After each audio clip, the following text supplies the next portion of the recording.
రాశారా? అసలు పట్టించుకున్నారా? ఏ ఊరికి ఎవరు సర్పంచ్ ఎవరికన్నా తెలుసా? వాళ్ళకి ఎటువంటి ఖచ్చితంగా పవర్స్ అన్నా పద్మ గారు ఉన్నాయా? అంతా వాలంటీర్లే ప్రతి కదా! ప్రతి 6 నెలలకి, ప్రతి 3 నెలలకు ఒకసారి గ్రామ సభలు జరుగుతాయి. దానికి వార్డు నంబర్లు వెళ్తారు. ఆ పార్టీ నాయకులు వస్తారు, ఈ పార్టీ నాయకులు వస్తారు, గ్రామ ఓకే. పెద్దలు వస్తారు, ప్రజలు ఓకే. వస్తారు. పోన్లే మనం ఎప్పుడు ఆ అందరి వార్తలు సమక్షంలో వినలేదు కదా! ఇలా జరిగింది ఖచ్చితంగా అని వినలేదు కదా! గ్రామ మొన్నే కదా సభలు విన్నాం. జరుగుతాయి. ఓకే. విజయ్ ఒక నిమిషం ఇస్తాను. విజయ్ సార్ గుడ్ ఈవినింగ్ అండి. మీకు ప్యానల్ సభ్యులకి 99 వీక్షకులందరికీ గుడ్ కూడా ఈవినింగ్. శుభ ఎందుకు సాయంత్రం. జగన్మోహన్ రెడ్డి గారి పథకాలన్నీ కూడా ఆయన ఆలోచనలన్నింటినీ కూడా మీరు తూచా తప్పకుండా పాటిస్తున్నారు? మీకు కొత్తగా ఆలోచనలు ఏం లేవా కూటమి పార్టీలకి? సార్ జగన్మోహన్ రెడ్డి గారి ఆలోచనల్ని అమలు చేసే అంత అమాయకులమా మేము? జగన్మోహన్ రెడ్డి గారి ఆలోచన వల్లే కదా 11 సీట్లకు పరిమితం అయ్యారు. మీరు సర్పంచులు ఎవరో తెలుసా అంటున్నారు. కనీసం ఆంధ్రప్రదేశ్లో ప్రజలకి ఏ శాఖకి ఎవరు మంత్రో కూడా తెలియదు. అన్ని శాఖల రిప్రజెంటేటివ్ సజ్జల రామకృష్ణారెడ్డి గారు. కాబట్టి ఇక్కడ ప్రజాస్వామ్యం, గ్రామ స్వరాజ్యం అంటే జగన్మోహన్ రెడ్డి గారి పరిపాలన అనేది సరే. ఇప్పుడు లక్ష్మణ్ గారు కొత్తగా వెళ్ళారు కాబట్టి ఒకటే గుద్దుడు ఏదైనా సరే చివరికి అనంతబాబును కూడా వెనకేసుకొస్తున్నారంటే నేను అది అది చూడలేదు ఇది చూడలేదు అంటున్నారంటే ఇక దానికి మనం చెప్పడానికి ఏం లేదు, నవ్వటం తప్ప. ఇక్కడ ఇందాక మీరు ఏదో చెప్పారు కళ్యాణి అని, ఇప్పుడు కరాటే కళ్యాణి గారినా వైసీపీ కాదు కాదు కదా, విడిది కళ్యాణి అని. Okay okay. ఆవిడకి ఏమి సార్ ఇచ్చారు ఇక్కడ అంటే రాజకీయ పార్టీ ఒక నిరంతర ప్రక్రియ అండి. పార్టీని నిర్మాణం, పునర్నిర్మాణం అనేది నిరంతర ప్రక్రియ.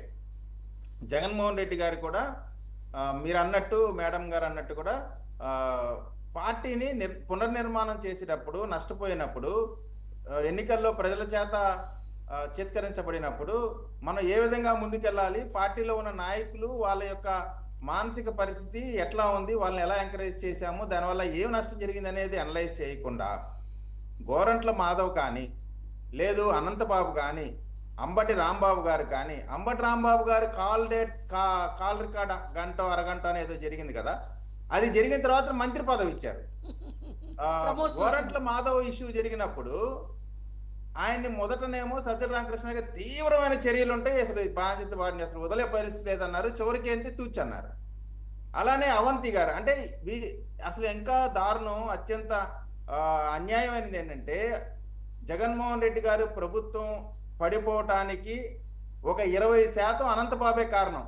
ఆ రోజున సుబ్రహ్మణ్యం అనే డ్రైవర్ యొక్క హత్య జరిగిన తర్వాత, అతని డోర్ డెలివరీ చేసిన తర్వాత ఎంత దారుణం అంటే నాకు అర్థం కాలేదు ఇప్పటికి కూడా. ఆ కేసు ఇన్వెస్టిగేట్ చేసిన పోలీస్ ఆఫీసర్లు కానీ వాళ్ళని ఇంకా ఎందుకని ప్రాసిక్యూట్ చేయట్లేదో, మరి పోలీస్ యాక్షన్ తీసుకోవట్లేదో నాకు అర్థం కావట్లేదు.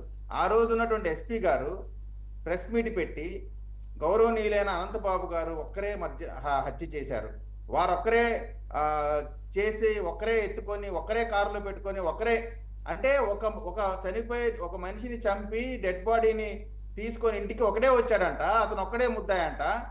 అటువంటి నేరస్తుల్ని ఇంకా 3 నెలలైంది మా ప్రభుత్వం వచ్చి, ఇక ముందు ముందు యాక్షన్ తీసుకుంటారేమో నాకు తెలియదు. కానీ అంటే ఇట్లా వీళ్ళందరినీ కూడా మోసుకొచ్చారు. ఎన్నికలకు ముందే ఏం చెప్పారు, ఎమ్మెల్సీని పార్టీ నుంచి సస్పెండ్ చేసామన్నారు. అతని పాటే జగన్మోహన్ రెడ్డి గారి బస్సులో ఎక్కి వచ్చాడు. మొన్న ఎలక్షన్లు ఓడిపోయిన తర్వాత కూడా రివ్యూలో కూడా మొదటి వరుసలోనే అనంతబాబును కూర్చోబెట్టుకున్నారు. నేను ఎందుకు చెప్తున్నాను ఈ సందర్భాలన్నీ అంటే, ఏ రాజకీయ పార్టీ అయినా తన తప్పులు తెలుసుకొని పునర్నిర్మాణం చేసుకుంటది. మరి జగన్మోహన్ రెడ్డి గారి పార్టీలో ఆ విధమైనటువంటి సంస్కృతి నడవట్లేదు. మళ్ళీ మేడం గారు చెప్పినట్టు పాత సీసాలో కొత్త సారా పోసుకునేది నడుస్తా ఉంది. సరే, ఇది వారి యొక్క పార్టీ అంతర్గత విషయం. వారు ఎన్ని తప్పులు చేస్తే అంత మాకే మంచిది కాబట్టి అది సరే వారి